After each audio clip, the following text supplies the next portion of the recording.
Scott County, providing safe, healthy, and livable communities.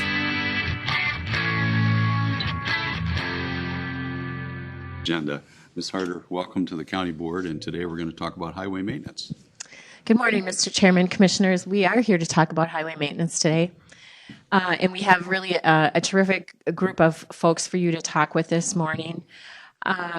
We were here about a year ago, and we talked about highways' role in maintaining mobility for our residents, and we talked about economic development. And kind of the third leg of that mission for highways is to make sure that our highways are safe. And so we're going to talk about safety today.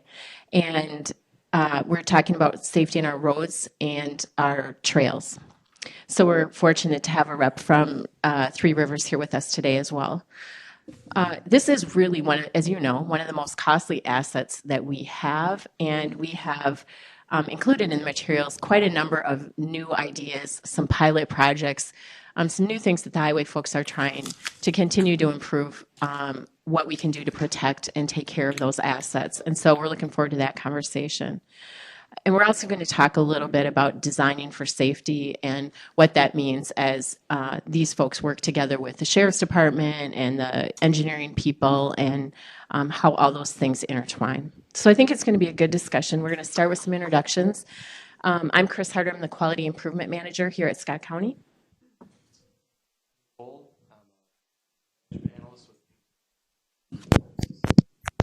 Foggy, I'm an operations analyst in community services. Good morning, Jennifer Schultz, Public Risk Manager with the Office of Management and Budget. All right, and can we start with the panelists? Chris, would you start? Sure. I'm Chris Ross. I'm a GIS analyst with Planning Research. One of the innovations that we wanted to just share with you quickly this morning is just a sneak peek at this new database that the Highway Department is using, and they are collecting all kinds of cool things around plowing and maintenance. And Chris is just going to do just a really quick demo of that. While he's setting that up, would you continue introductions? Sure. Mark Callahan, Scott County Traffic Engineer. Hi, Josh Colby, Three Rivers Park District. Good morning, Joe Wita, Highway Operations Manager. Tony Wakey, County Highway Engineer. All right. Tony, did you have any opening comments before we get started? I thought maybe you would. So, again, we're going to talk about our highway maintenance operations and happy to have our to talk about our cooperative efforts with them. So, foremost, we do want to thank the board and administration for supporting everything that we do. We're very visible in what we do and a lot of great things to show.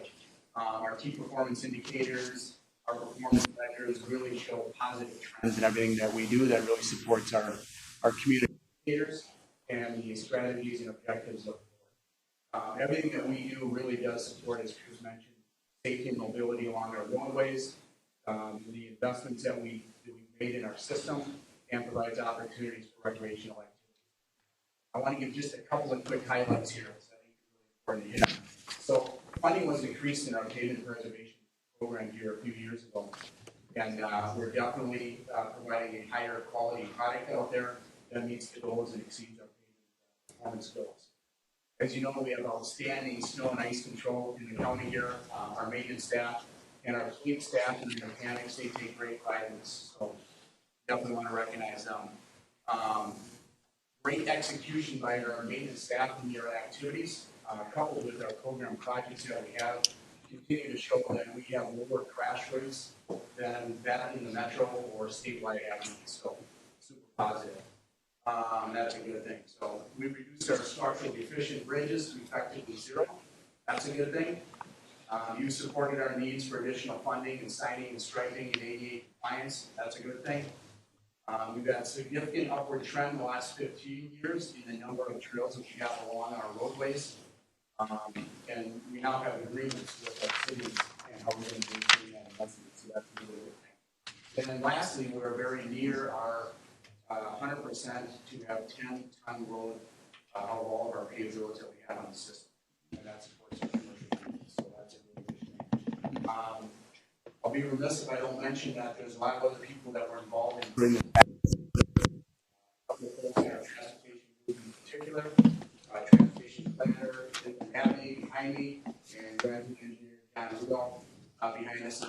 well. They're the ones who keep this information up to date. We've got a lot of information.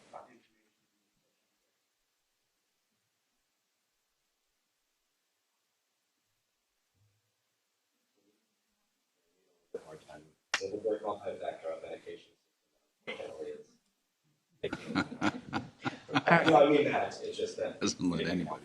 All right. Evan, you want us to? Yes. So we do have a performance measure in here that you'll see are structurally deficient bridges, and we do have one, but it's not in service as sound.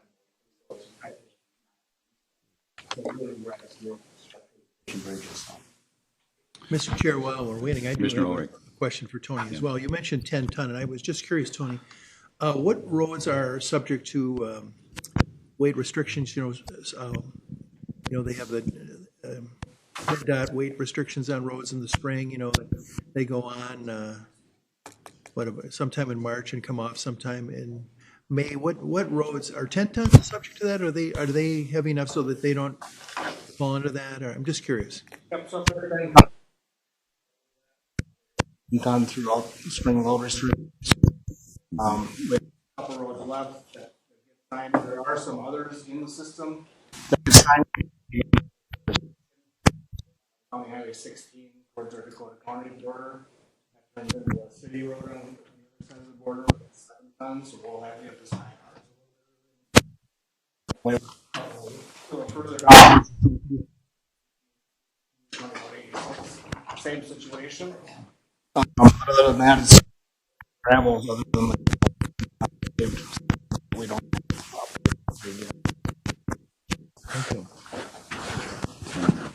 Tony, while they're still trying to make the mics fit and so on, or Joe maybe, there was a bridge, I think it was County Road 8, that Chart wanted to use for their oversized loads that I think had a weight restriction. Is that one done now? Is that pinch point been removed from the system so they can maybe move their loads other than going through downtown New Prague? Yeah, one of the pinch points was a bridge, and the length of the bridge was such that the overall gross weight on the bridge would have been too much. A shorter bridge, you'd be able to span that more with the weight. As you know, the vehicles are upwards to 300 feet long. Yeah. So there's too much weight on that. So we're in a better position now with our system. And that was a very unusual move. They don't have many that big. Yeah. That was a very special move. I think they'd like to be able to compete for those in the future, and that bridge was kind of a choke point for their sales and engineering team to be able to move things through there. But okay, so we have taken care of that then. So if we want to go back, there is a figure in here if we're still pulling that up. If you go to the map, that's page 22. It does show the remaining roads that we have that are not 10 ton. So we only have a few left, and we're close. We've got these roads programmed right now. Yep. Okay. For pavement projects.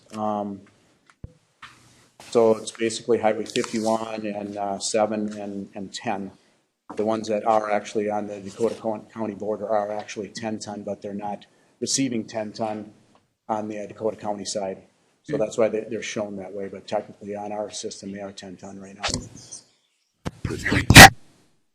Thanks.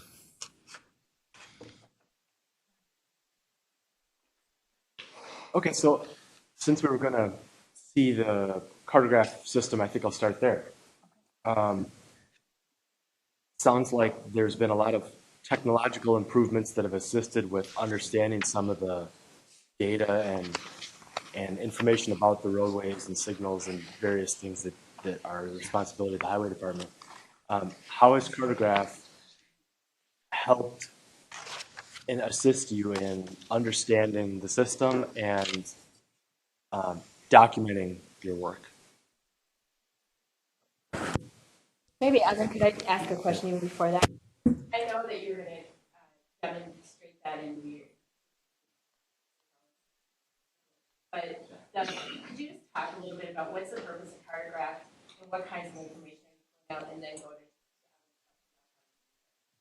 to. Sure thing. So what I was going to demonstrate to you was kind of a work order system that we've built into Cartograph. And essentially what that does is every time our trucks go out onto the road, onto our system, they can track the number of hours, the materials, basically everything you may want to know about any given snow event. And the cartograph system allows us to organize all of that data so that you can see the cost breakdowns at a high level view. So I can see on any given date how much we spent in total costs. Then we can break that down into our labor, materials. And then if you wanted to, you can dig down and say, okay, I want to know how much on this road we're spending for each event. And if we wanted to provide more analysis, we could say, what is our most costly road? What is our most costly time of year?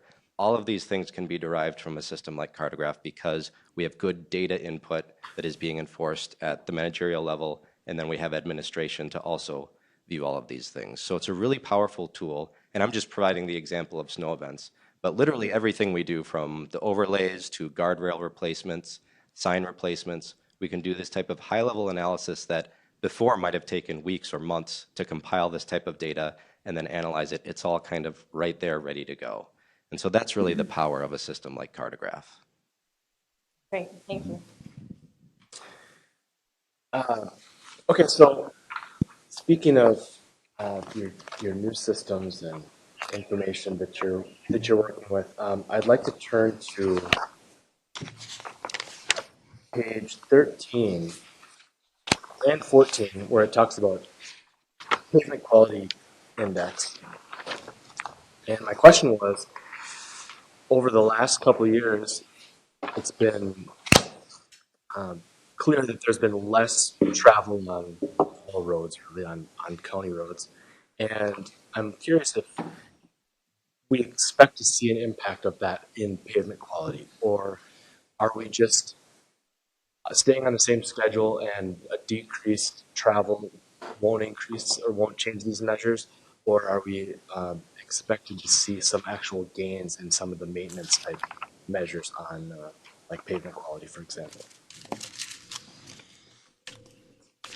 Yeah, so I'll throw my 2 cents at it first. Really, the amount of traffic doesn't, so it does affect it, but it doesn't. It's really the larger vehicles that really have a greater impact on our pavements, and the weather. Sun is a huge deteriorator of our pavements. That's why we have the seal coat program to protect that. And then also moisture, frost. There's so many different components that go into it. Like I said, the amount of traffic does, but much less passenger vehicles versus the heavy freight, which is why we're progressively working towards a 10-ton design. Can I ask a follow-up question on that saying in page 13? It looks like back in 2006, it says that the county board set that average of the DUI for 72. How is that determined that 72 is the right number, or does that sometimes change? Like, talk a little bit about what that means. I will be the first to say I don't know a ton about roads, so I was just interested in why 72 when the scale is 0 to 100. Well, I think it's one of those, it's like, yep, that feels about right. When you look at, here's what a brand new road looks like at 100, here's what it looks like when it's very deteriorated and you have to replace the entire thing, you can no longer manage that. So where in between that is a good number. And so the 72 is that's our entire system overall. So it's not just any one roadway. So obviously we're looking at every roadway when we test the roadways. But the 72 is a collection of that. So you might have by the time we go in and repair one, so it's a degrading curve. It starts out at 100 and goes down. You provide a little bit of maintenance, you can bump it up. Goes down, you provide a little bit of maintenance, you can get it up. And pretty soon it falls off. It's like it's not worth the investment to put any more preventative maintenance into that. So you may have something at down in the 50s, and you've got some that are in the 80s and 90s. And so it's an average of that. So collectively 72, and I think it's a fairly common number out there to target because there's a big investment piece with this. So where do we feel our level of service is best to provide those in the county? Could you go to 14?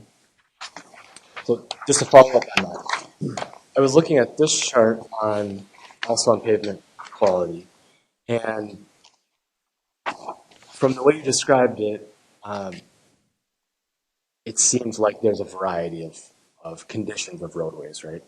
And I was kind of curious are the roads that get targeted the ones that fall into this fair or poor category, and then they go all the way back up to good, and then they deteriorate, or is it really a mix of some are maintained at a high level and some are maintained at a lower level? So it really is a mix, and like I said, on that curve, so we've got maintenance practices that we perform, seal coating and crack sealing, things like that. And then, at some point you're going to provide it. You may mill and overlay you may do a mill and overlay, so you're taking some pavement off, putting it back on. You get to a point where you may take the entire section off and replace it, and then you may get to another level where you're taking care of the subgrade as well. And so whether it's a maintenance requirement or it's a project that comes through, so it is a balance. It's like, we know we've got a project that's going to be out here in 4 years. We can kind of limp along until that time, and we're going to have brand new pavement. So it really is a mix of that. So there's the overlay program, then there's the preventive maintenance type things, the seal coating and the crack sealing and things like that are performed, in that. And, depending on the substructure, and we've got some very old substructures out here too. The roads were not built on very good material out there. We've got a lot of clay in the county. It'd be great if we got 50 years out of a roadway, but we don't. We may get, 35 years out of that. But we've recently been experimenting with some things. So one of them is cement stabilization, because we've got a lot of construction problems when we get in there and try to take off work, and then we just simply can't build it back together. So it really is a mix in there. So sometimes when it does get to the fair and poor, those aren't the ones that we're targeting. It is the ones that are a little bit newer to maintain that as long as we can. So. Tony, do you have a way to talk with citizens about that? Like, I'm assuming you get calls from people that say the road I drive on isn't as good as I would like it to be. Like, do you have a public education kind of message around this is how we balance road conditions? Probably not like formally. It is a lot, maybe less technical in talking with them, some of the things that I just explained. Yes. But I think that happens fairly frequently. And really looking at our program and to be able to tell them, here's where our maintenance activity schedule is on this roadway. And if there are projects coming in that are actually in the program, Okay. 10-year program, Okay. Even better to tell them something's coming. Yeah. Okay. Thanks. Chris, I think there is a number, and I think it's these 5 numbers right here. Do you have a public message? We're just a public receiver. That's why I'm on your speed dial. That's it. Mr. Chair, Commissioner Ulrich. as long as we got kind of almost a break here, I am wondering about the pavement quality index being an average.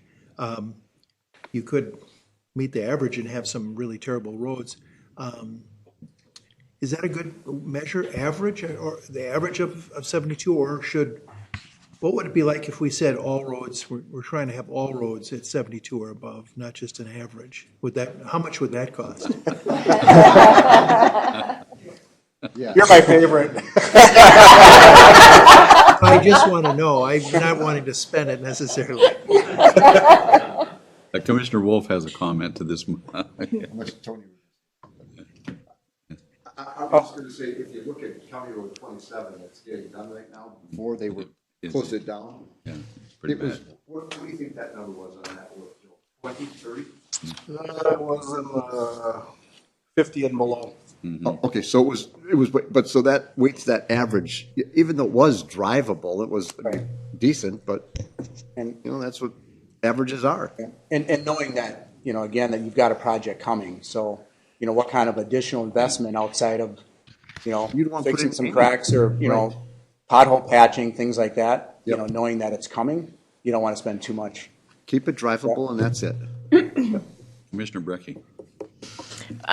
Yeah, I think Tony and Joe blocked my number now. But no, I think good question, because Tom and I were just talking about those averages a little bit, but I think that's something that I'm often explaining to constituents. It's like, we want to use up our investment too. If we kept everyone at that high, it's like I'd be throwing out every half can of pop because we're not using the whole investment. Now, it's hard in those last couple years, I'm sure, but that's where the maintenance and the just making it drivable is good. And I think that's a decision for us. How much do we want to use up the investment, and what's the negatives of the last year or two of that investment? So I know there's more questioning and talking, and I think I'd love to hear you guys' comments on that, and that helps us gauge citizen appetite for that also, because it is expensive not to use up the whole investment. Mr. Chair, if I follow up with that, you said something there at the end that sort of triggered my thought is using up the investment. When does it become much more expensive? I mean, if you get down to 40, is it more expensive than if you did something at 60? I mean, in other words, does the road degrade so much that an easy fix no longer becomes possible? It's just a major. Is there a way to reduce costs by fixing it at a certain time? Yeah, it definitely is a balance because, even if you intend, and this has happened, you intend to do a mill and overlay. So let's say you have, 5 or 6 inches of pavement and you intend to take off 2 inches and put it back down, and you go down 2 inches, and next thing you put a loaded bituminous truck on there to fill it back in, and what's left falls apart. And again, talking about some of this substructure and have a better understanding of what's underneath is, taking lots of core samples, for example, to best understand what is actually under there. Because you may intend to do something as somewhat of a patch, to get another 15 years out of it, and it just doesn't work, and you end up doing more than you thought you would. So it is a fine line, and it is actually one of our to-dos moving forward is, really understanding that better in what we do. And maybe it is through more investigation, maybe it's more coring in our roadways, but to have a better understanding, because out in our rural locations, we've got a lot of really poor soils out there, a lot of clays. And sometimes they're just spot locations. It might be 500 feet of it, could be 100 feet, might be 1,500 feet of it. And, to say, we're going from, this cost to a major repair or complete replacement, including, rehabilitation of the subgrade, now it's really expensive. And we surely hate coming back to you with a change order that large to say, we just didn't know what was underneath here and it fell apart on us. So it is a balancing act. Mr. Chair. Leslie? I think maybe Commissioner Ulrich and I were the only two around when that board had that discussion back in '06. But it was a lengthy work session on that, and it had to do with the amount of lane miles and the pavement and the condition where they developed that number. It certainly they could come back in a work session and you could talk through when you take a look at the curves. Was it County Highway 53 where we got out there, we were doing some work and you had to go in and had a pretty significant change order because of the subgrade, if I remember, several years ago, correct? Yep, that's correct. But that's where they had a whole discussion on pave versus gravel.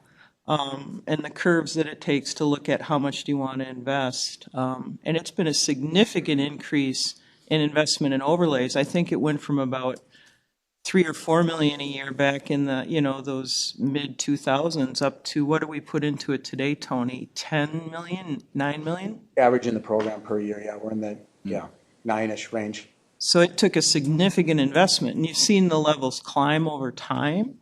But it certainly could be a discussion if you wanted to learn more about it. They did spend a significant work session on that back in about 2006, 2005 when they set that number. Well, gauging from the board's reaction to these few comments, I think it would probably be a popular work session for us to have again. So, Commissioner Ulrich. Well, I do wonder about how we compare with that, 72 number, how we compare with other counties, because I can't tell you the number of times I'm in another county and I go, boy, the roads are a lot better in Scott County. I mean, it's a consistent thought, so good work you guys are doing. But so I'm curious about the comparisons with other counties. Chris, if I may, I have one last question before we turn it back to you since we've seized control of your presentation. I like this. Tony, the pavement quality index, the parameters for creating that, because I drive 2 completely different kinds of vehicles, of course, the nice little passenger car with a great suspension. I drive down a road and think, yeah, okay, there's an annoying ka-thump every once in a while. But when I drive my RV down it, I can hear dishes breaking in the back. Obviously, they 2 different roads, 2 different responses to the same piece of pavement or concrete.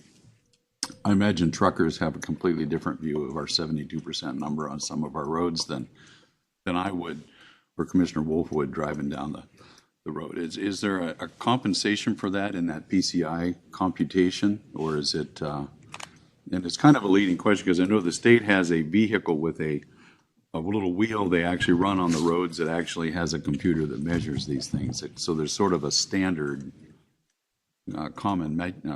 measurement that we're working to, but. Yeah, and you're right, I was gonna make that comment. So it's MnDOT that actually goes out and drives our roadways, and they changed that. You'll see a little asterisk in sheet 13 there that they change how they do it. They used to just do a smaller segment of roadway near the intersection, and now they do the entire roadway. So you've got a truer understanding, and that's why there was a little shift in the PQI. So they do a little truer understanding of the entire road and segments. And so it's the same vehicle used across the state. So there is some, comparative value of, you can compare one county to another because they are using the same vehicle. So I don't think it takes into account the type of vehicle, but it is the same vehicle for comparative values. Thanks. We'll visit this again in our workshop coming up. Chris, you can have it back. Good luck with. I welcome the conversation. Okay. So I wanted to switch gears just a little bit and talk about bridges. We haven't brought data about bridges forward to this to one of these sessions in a while. And then, can somebody just explain in brief the work that happens to that? And it's my understanding that the county does all bridges. Is that correct? Page 15.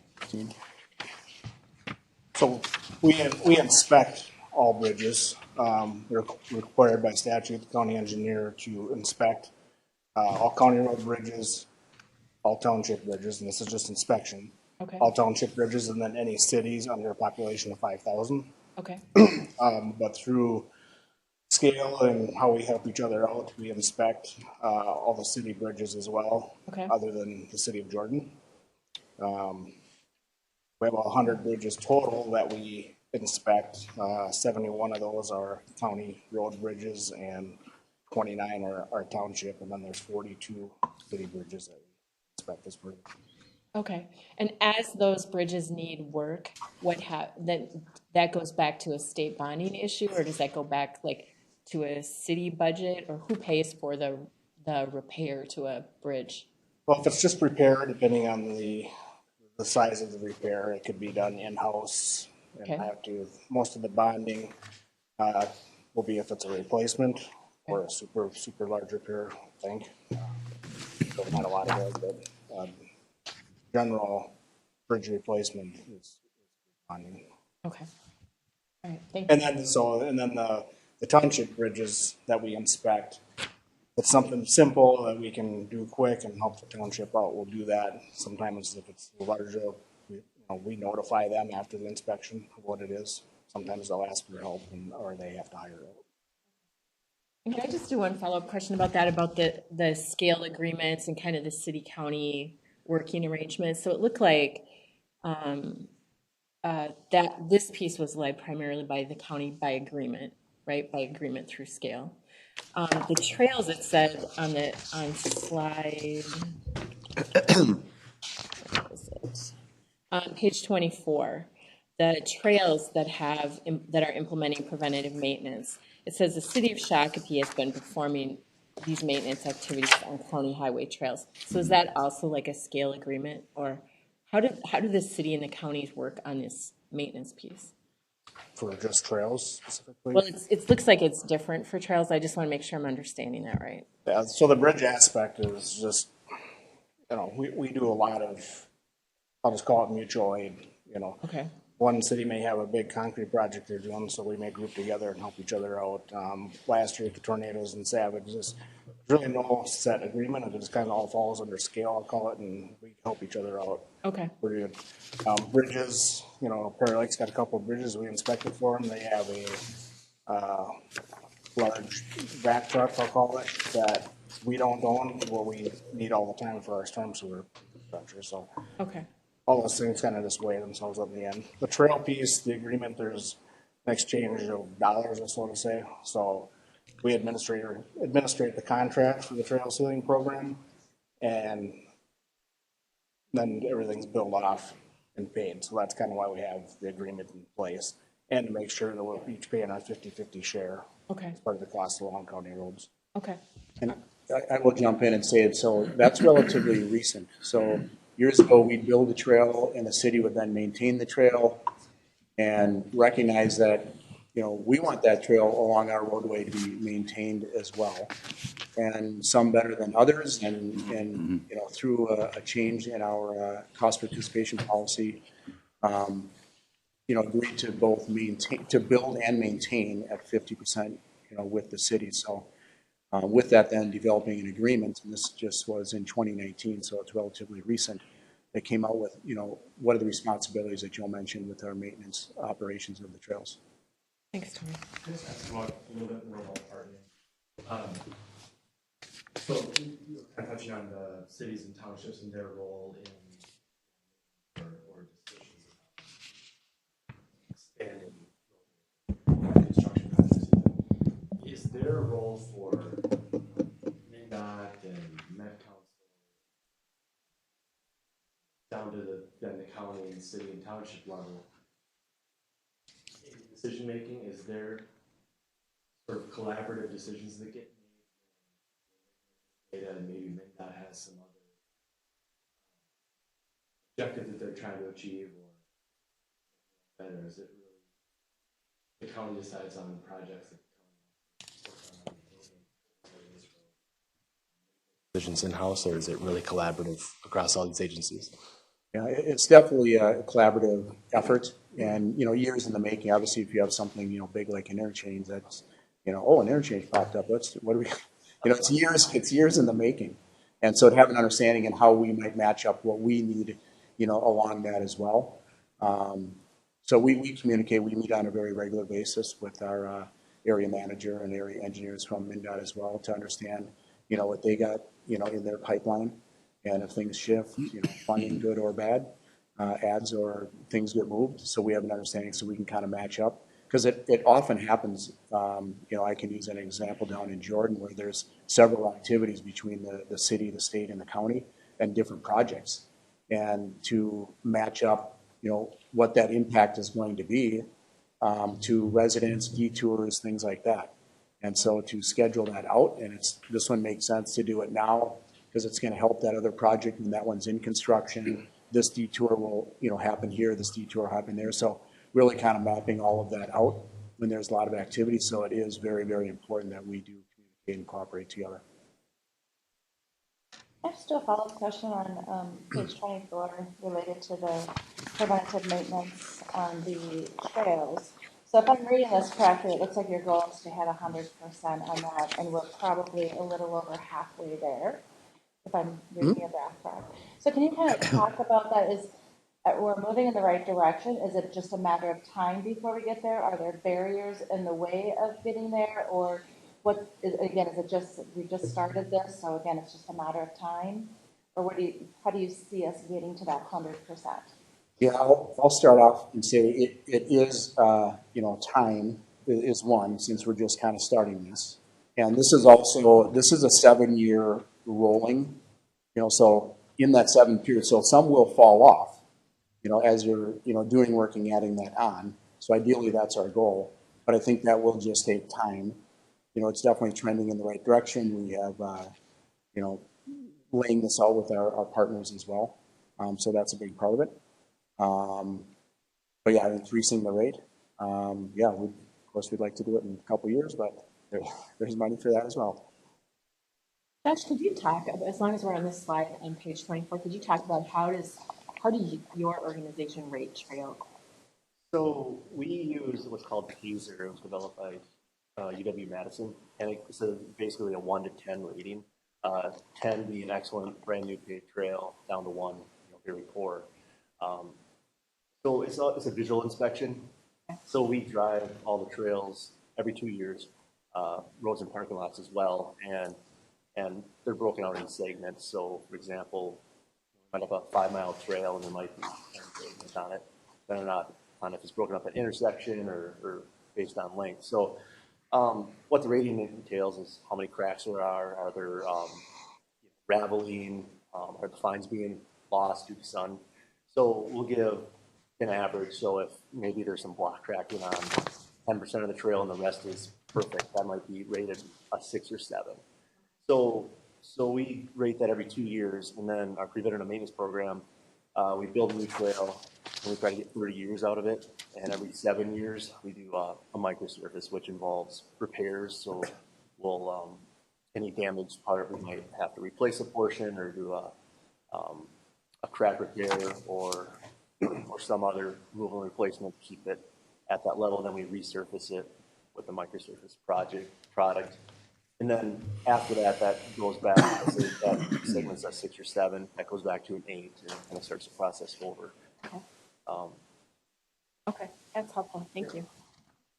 I have a question on, back to when you were talking about seal coating, and maybe this is a dumb question, but I'm assuming you're talking about asphalt roads for seal coating, but there are also now concrete roads. Is there a similar process to extend the lifetime of a concrete road? And how do you determine when you're going to redo or build a road? If you're going to do asphalt or concrete?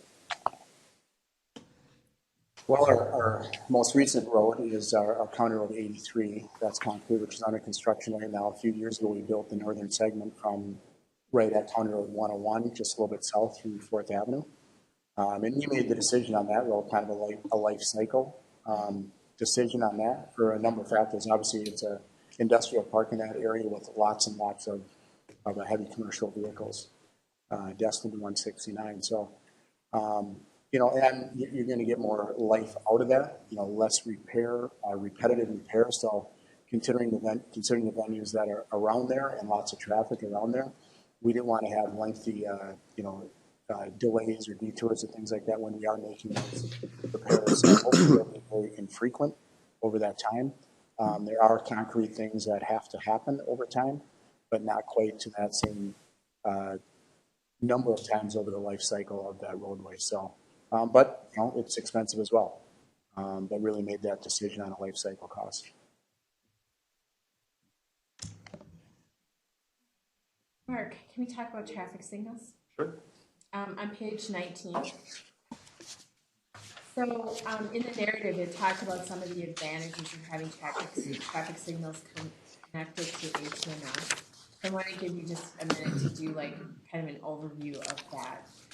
But my question really goes to on the slide that talks about 51 of these signals are Scott County's responsibility, and a few are MnDOT, and a few are the city of Shakopee. And I'm wondering if you could just talk about how well does that work for you?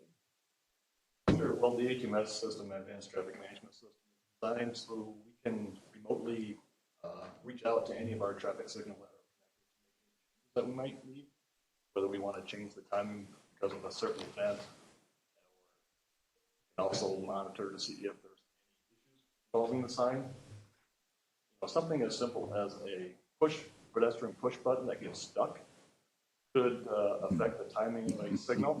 Oh, yeah. So if it's always calling as though a pedestrian is there, we have to allow more green time for that phantom pedestrian to cross the roadway. So those sorts of issues, without the system, if before we would notice something like that, usually would be something that a citizen that lives locally would call to us to let us know about that. The Advanced Traffic Management System will allow us to detect that and other more major items involving the signal. So I think there's going to be a lot of advantages to having that system that we can monitor issues locally. Traffic Management Center that we're including as part of our, it's actually on 3rd floor here. Okay. Regarding the signals as a whole, Scott County, there's a total of about 80 signals in the county. 26 are on the primary road system, trunk highway system that manages. 51 or so are on the county system that we're responsible for managing.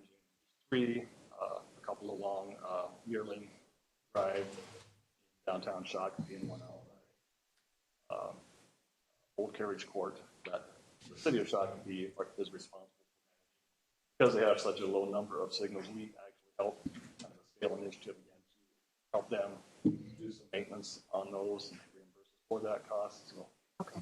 Yep.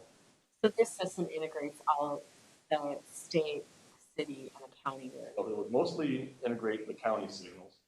It would allow us, like I say, to communicate with all of our signals remotely once we get all of our signals. We're operating right now, trying to construct our phase 2 of our field connection system, which would connect about 23 of our signals to the trunk fiber backbone network. We've already, as part of phase 1 we did last year, have 17 signals connected. We're in the process now of updating the fiber ring and installing the software needed to operate the system. That will hopefully be completed by this fall. And when do we expect to have all of our signals on ATMS? Well, there's about 8 that will need to be programmed for the future. I don't think we have a specific schedule for those yet, but hopefully. Thanks. As well as the one signals, can we switch to signs for a moment? So page 16, the graph there about the percentage of signs in compliance, or percentage of signs in compliance with our sign policy.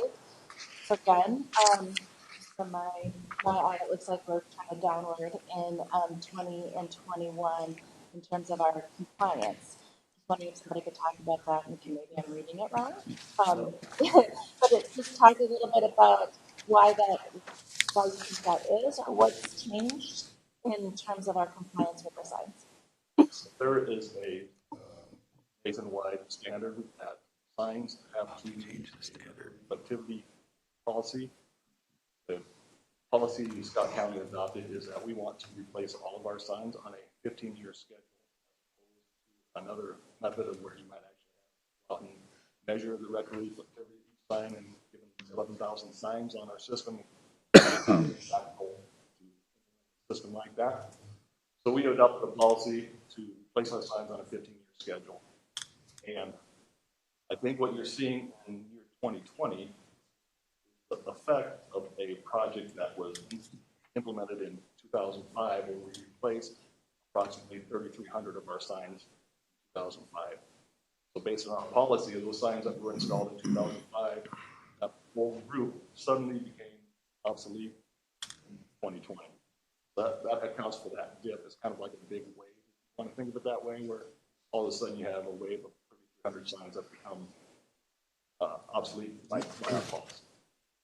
So we actually, I think, we're on a better path now. We are replacing signs annually with our own crews, replacing signs as part of our overlay program and our road reconstruction program. And we also have implemented a program where every 3 years we have a smaller sign replacement project. So instead of having one 3,300 sign for project to replace signs, we're doing it more gradually. And I think as the years progress away from this wave effect, you'll see a gradual increase in our signs that are meeting policy. Right now, we have a program for a project that's undergoing or in process right now that will replace about 1,000 of the signs. So that, in addition to what we're doing with our overlays and our reconstruction this year, 2022, and we do this again, we'll see a rise our conformance policy. So just follow up on that one. Is the thought that within 15 years that a sign should always be able to meet the reflectivity guidelines, and that you really don't have to replace any sign before that 15-year timeline? And then also, is there any consideration to, like, there was a study that was done in Scott County, I know that that's mentioned in here, got me thinking about, like, do you do a one-time to actually go test all the reflectivity of the signs and then kind of reset, or is it really that 15 years is a good gauge of where they need to be replaced? That's a good gauge based on the sign sheeting materials that are being used. Right now, there's a prismatic sign sheeting material that actually we anticipate would last longer than 15 years. So as our program installs signs with that prismatic sheeting, there's a possibility of considering whether 15 years is the right number to start to replace a sign. We don't have a program of testing all of our signs, but we do have equipment that allows us to spot check individual signs. It's fairly labor intensive, so it's, scale it. Yeah. What we found is basically signs that receive a lot of sun, south-facing signs, they'll deteriorate faster than signs facing east, north, west. So we kind of understand that and target those. Also,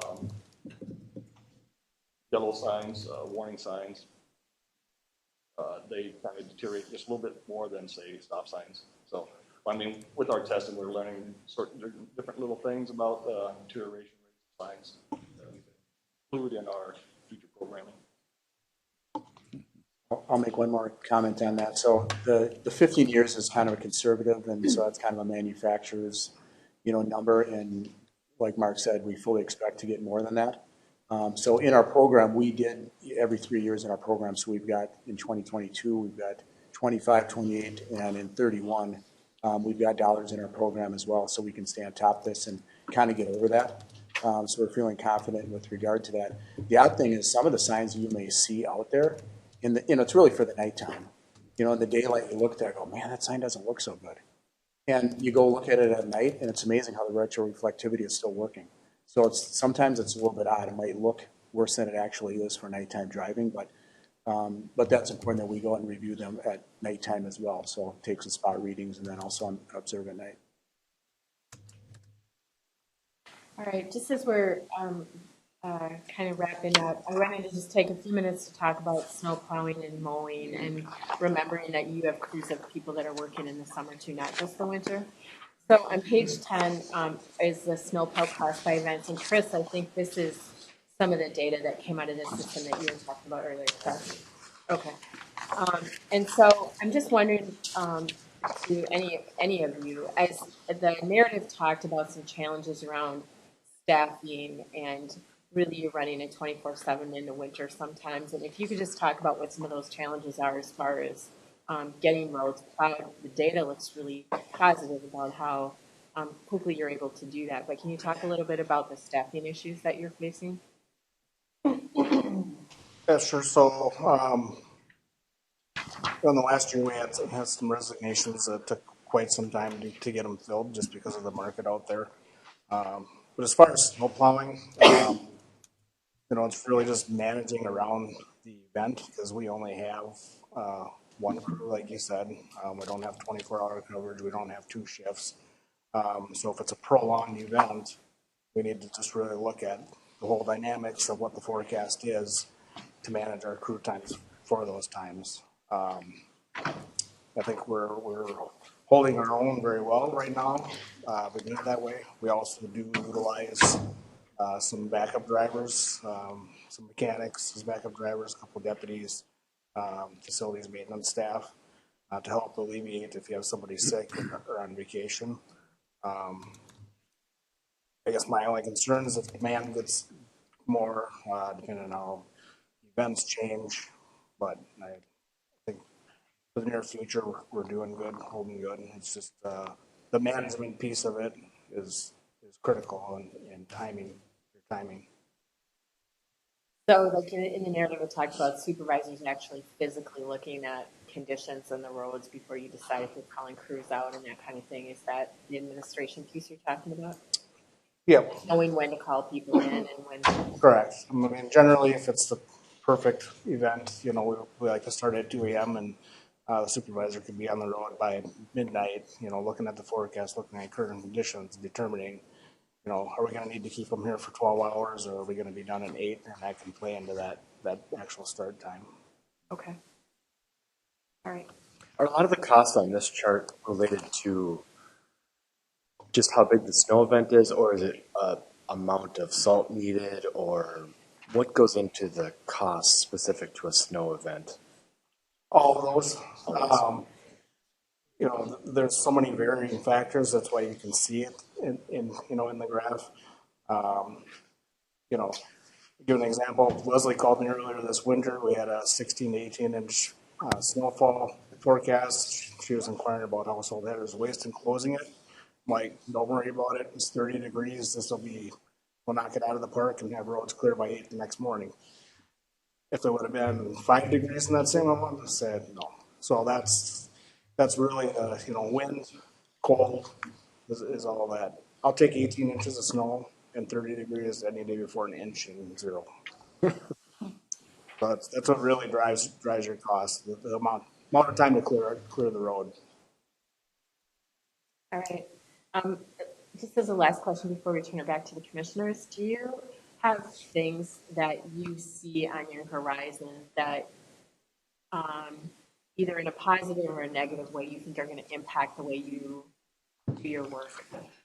Are there, I mean, fuel costs is a thing that comes to my brain, that as fuel costs continue to rise, that is to impact your budgets. Are there other things that you see that are going to impact your work in the next year or two? I think one big one is just what we're talking about with snow and ice is the environmental effects. I'm part of a couple different groups that are really looking at data and ways to reduce salt use. And I mean, I don't think we'd ever get to a point where they're going to say don't use salt. But we're striving all the time to minimize that use. We do have impaired waters because of the chloride levels. So that's a big concern out there amongst a lot of people. So it's going to be a big factor in future years. Well, that technology has changed a lot where you can, decide what you're putting on based on the conditions, in the truck. I think the old days you just lift the bed up and you dump out what you got and it spreads it and it is what it is. But to control the pounds that go out the back is much more manageable now. So you really have a good idea. And, Joe's point about, understanding what that storm is, it's, the temperature and what effects that salt's going to have. You reach a temperature where it's not going to have any effect. So it is managing a lot of that. All right. Chris, can I just ask a couple last questions? One last question. One last question. Okay. I just noticing in what's not working well in your narrative, there's a couple things that just maybe because of what I do that struck me. One of them was related to summer employment and about being 18 for insurance purposes. Do any of you know, is that a policy Scott County has, or is that directly from our insurance company? Because I know other municipalities use kids younger than 18. Just curious about that. So in my tenure here, I've asked a couple times, and I've always been told it's insurance. So we've always gone under that. I did ask again this year, so we've always gone under. They have to be 18. I do know, like you said, there are other cities and counties that do hire at 16 and older, but it's always been 18. And we are struggling. We do not have any summer help for highway apps. I believe Mark got a couple for traffic, but for highway apps. So anyone listening, tap Joe. I just, again, I don't think I've been a part of this conversation, so I was just curious, again, if that was policy or really coming directly from MCIT. So something I can look into further discussion. All right, thank you. Good question. Thanks. All right, Mr. Chairman. Would you like some more discussion from us? We might be all talked out, but as you can tell, this is one of the topics, I think, where we have 100% agreement on that this is a core function of government, and we're all quite fascinated with it because everybody uses the roads in one fashion or another, and everybody calls their favorite commissioner to complain about a stoplight who seems to be out to get them. Right, Tony? Or potholes or cracks or how much of this county can be under construction at any one time? Like this spring, about a third of it seems to be under construction, but this is a great topic. So commissioners, Commissioner Brecky, you got a few things you'd like to add to the Thanks. mix Yeah, here? and I'll narrow it down because I do think that it is probably timely in the next year for us to have a workshop, and there's a lot of things we'd like some more in-depth talk about. So just a couple of highlights. I loved how you're talking about that you're working to better understand even and develop the systems for when we have those bad road beds and how we're going to plan for that maintenance. And so I'm just putting it on the agenda for next year. Next time this group comes back, I'd like to hear what you've developed on that, whether you just do the overlay or if you're going to do like Tony or Joe, I think you mentioned sometimes in some of our roads, especially in my district, it's not the whole road, but there's a chunk of it that has that really poor road bed. And how are we going to know that and do things differently. So that was interesting. Heard a lot about kind of our informal agreements with the other jurisdictions and the scale way of doing things. And I think that's another thing that maybe we might need to, even though it is a way we do business, we maybe need to keep documenting that a little more, because like I'm assuming with our bridge inspections, we don't actually charge the cities or townships for doing the inspections. Is that correct? Correct. So, and that's a big service, and somebody has to do it, and I think that's great. Joe, I think you brought up how sometimes there's reciprocity there, Prior Lakes equipment or whatever. But I think as we continue to develop our relationships with the cities and townships, we need maybe even a little bit more record of that to show. And as we continue to decide revenue and levy and what we're paying, there's a lot of things that got brought up today that I know you guys just do as part of daily work that maybe we need to have a better understanding on. Gravel roads. I know in my district, I think I have the most gravel roads. How many miles of gravel roads do we have still, county gravel? 40. 40? Okay. And so in a lot of our data here, it's really about our paved roads. Are we keeping any data on the gravel roads? So how are we kind of monitoring that, so as far as costs, improvements, that kind of thing? Sure. We track all the costs. There's not really a pavement condition, assessment with them. It's when they're rough, we grade them, but we track costs, whether it's gravel, blading, dust coating. But I think we're very proactive. I mean, 10 years ago, 12 years ago, the amount of frost boils that were on the systems were horrible. I think we've gotten to that, and we're looking at the amount we put on them, the condition, and we're not just going to go out and put $10,000 worth of gravel on the road if it doesn't need it. So versus a cycle, we're evaluating them yearly to decide what they need. And I know you are, but I just needed that to be said publicly too. So thank you. Finally, I hear a lot about culverts, and I know there was some information in here. Can you just touch on kind of what's our process, as far as our periodic inspections annually, or how often? And then the new thing you're doing with the culverts, sometimes the lining, not the replacement. How's that going? It's going good. So culvert inspections, our goal is to inspect a third of the county per year. But we're also out a year or two ahead of any overlays, taking another look at them and getting them replaced prior to it, so we're not digging up a brand new road. As you mentioned, lining has become huge. Actually, lining's been around for a long time. The old former way of lining was a big plastic pipe, you shove it in and then grout around it. But now the technology has gone to cure in place. So they shove a big balloon in there and heat it up to 500 degrees, and it's stronger than the existing pipe.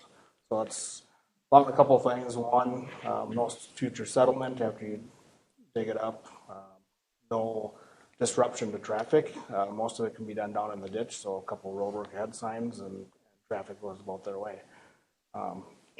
Each case is a little bit different depending on the size of the pipe, the cost difference between digging it up and the cure-in-place liner. But like I said, the disruption, especially on some of the busier roads, makes it money well spent. Cool, thank you. Commissioner Wolf, anything to add? I would add, I have my own sophisticated pavement quality index. This is for my driveway, and as soon as they're winter, that's when they painted it black. So, and I think it just, everybody has their own, their pavement. We're not replacing them every year. I'm looking at mine 15 years, like, boy, I sure would love to have a nice new driveway, but that's going to cost me $20,000. I might as well wait. So, anyhow. Yeah, I just got the bid on repaving my driveway. I'm thinking about going back to gravel. Mr. Beer? Thank you. Just a couple of things. Our snow and ice control, put them up against anybody. Yes, it is. I'm out on the roads in different areas, and our lights are flashing, old yellows running up the hill, blading like crazy, and other counties are pulling them. So hats off to that. Also, Commissioner Ulrich mentioned you're in different counties and you're saying like, gee whiz, our roads are good in Scott County. 100% agree. Like wherever I'm traveling the state, a different county, I'm like, you know what, our roads are pretty darn good, generally speaking. My question is sign reflectivity. I'm trying to figure out, is this federal mandate or whatever you want to call it legit, or is it a little ahead of itself? And the reason I ask that question is I'm trying to figure out, are these signs just getting super bright or are my eyes just deteriorating? I'm not 100% sure. It might be both. But there are sometimes I see signs in clusters, different signs real close together. I'm like, whoa, that's actually distracting. Not necessarily, I'm thinking of one up in St. Louis County in general. But so the question is that mandate on the mark? Is it ahead of itself? I know you kind of talked about 15 years. Maybe it's can be more. We have our own program, which is good. Like I'm okay fucking the system if we need to, if it makes sense. I don't want to do something just because Big Brother says we're supposed to. So what's your thoughts on that? My thought would be it is important to have minimum standards, is what the federal standard is. On the retroreflectivity on the sign. Our population is getting older. People are drive at an older age, so that population especially that needs to be able to see that we have signs that are visible at night for those people especially is important. I think maybe what you're seeing where the brightness just really stands out on the new sign is that new sheeting material, the prismatic sheeting material, that's much more reflective and longer lasting than maybe some that we're used to in the past. And it might also have something to do with the True, but I'm gonna stop it there because it sounded like my eyes are okay with that answer. So thank you. So, thanks for all the hard work. I will follow up that comment, Commissioner. That when I hear buck the system, lawyers go ka-ching. Yeah. Well, and so calculated risk. It is a federal requirement. Calculated risk. Yes. I'm not talking ADA ramps or anything like that. I'm not, but some of the stuff is like, come on. Yeah. So I do, when we say, the 15-year cycle, first of all, it's, to meet that mandate, it's having a plan in place. And so, that we do. We establish a plan. It's, at the manufacturer's requirement. But as was stated earlier, if we actually went out and put the tester on each one of the signs, we're quite confident that we would do that. But, it's a huge effort if we're going to go and shoot all of the signs. Yeah, totally get that. As well. Yep. You think of where they're located, it's, not just driving by and shooting, it's getting on a ladder, putting this gun right on the face and taking readings, and it's extremely labor intensive. So most don't do that. They rely on manufacturers, the 15-year, and of course they're being conservative as well. Not at 15 years, boom, the thing goes dark. And it started many, many years ago. And I remember when this, came out and being in a meeting that this was coming up. Mm-hmm. And I was sitting next to some township officials and they're like, we don't have money for this. How are we going to do it? And by the way, I got some painted stop signs that are working great. And he was dead serious. Like, how do you see that at night? And, so lawyers are out there and a little tongue in cheek with the lawyers, but we don't want anybody hurt by missing a sign. And, so those that are required, they are the stop signs and the warning signs and things of that nature. No offense to parks, but your brown park sign could go dark and, it's not critical. It's not part of that, but it is those critical signs out there that matter to the drivers on the road. Commissioner Ulrich. Oh, wait, before you go there, I just wanted to add, Mr. Chair, that I think they've done a good thing in these plans. They're rotated. They figure out how they fit into their budget. Having sat through 2 of these federal programs where you go out and mark every sign and then they try to catch them up, having the plan in place for the rotation really ensures that those critical advisory and warning signs are in play. And so having that plan, knowing what that rotation is, I think has just been helped stabilize and ensure that they're safe for folks. So you guys have done a nice job on that, as well as the PQI. You take a look at our bridges and your maintenance and your inspections. I think the system looks in really good shape and you should be congratulated for all that work. Commissioner Ulrich, now you're up. Yeah.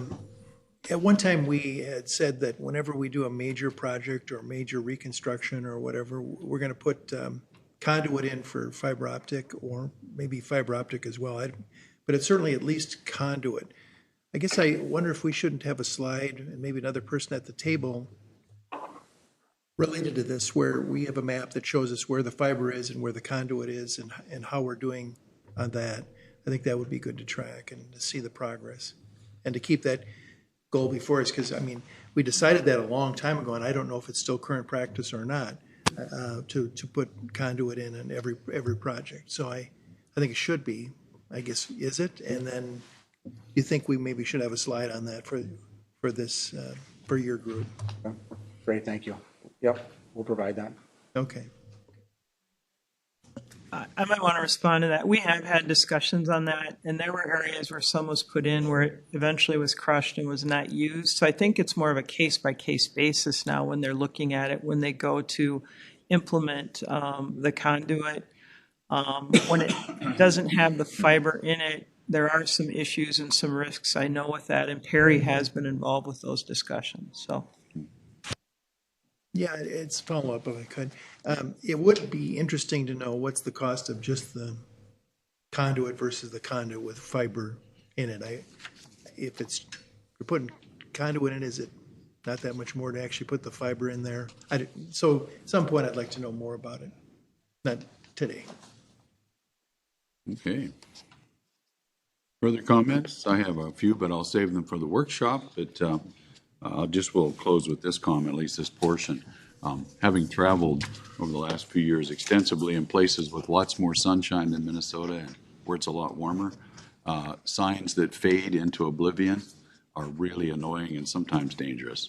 So I'm glad you guys are staying on top of that. When you come to a sign and you recognize, oh, that's a stop sign merely because of its shape, not because there's any color on it. Those are signs that we certainly don't want in our system. And yeah, we'll go from there. Thank you so much, Chris, for putting this together, for you, the highway folks, for participating. Grateful for your work you do and that you keep our roads plowed and the lights on. Appreciate it.